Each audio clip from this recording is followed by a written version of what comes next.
Yo guys, good morning. Boss Balita Mix TV. Dito ako ngayon kay Boss Consi Jericho Jam. Nagagawa. Ayun, busy. Boss Jericho, ayan. Guys, sobrang takot ko sa aso kasi sobrang lalaki. Eh baka malapa ako. Inala ko muna yung gate. Ayan, no? Madihintayin ko na lang pagka sinabi ni Boss Jericho na buksan, ibubuksan ko. Baka malapa ako guys, mahirap na. Nakakatakot. Ang laki ng aso niyan. Inaayos niya yung mga bubong kasi may parating na bagyo eh. Laging handa ang aming boss. Ayan. Kunin mo na. Oo boss, check namin. Kita mo, guys. Wala boss.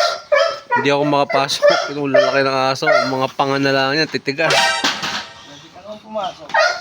Pag gumatgat sa'yo yan. Hop. Siyempre, dito guys, medyo nervyoso ko sa pagdating sa aso dahil nakagat na ako eh. Yan, susubukan ko.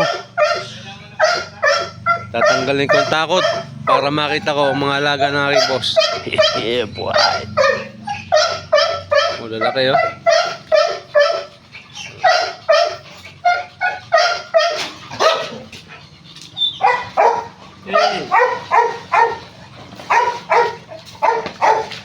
Yan, magagandang aso. Yan yung matangkad. Sisilipin natin yung matangkad dyan, no? Boss, ano ang pangalan ng matangkad na yun?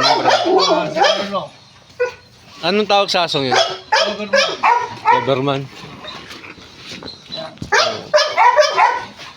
Laki. Ito.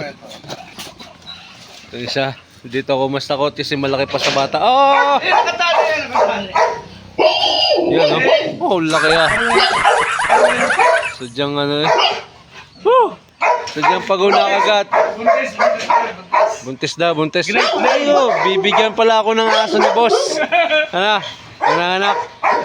Mga bro, once na nakagat kayo talaga nun, sinasabi ko siya kulang pa 3 kilong tanggal. Ang laman. Kung ang pigi mo ay 2 kilo sa puwet, ang nawala mo sa ito ay 3 kilo, ay manghihiram ko pa sa ibang tao. Yung lahat siya dyan, kaibahan.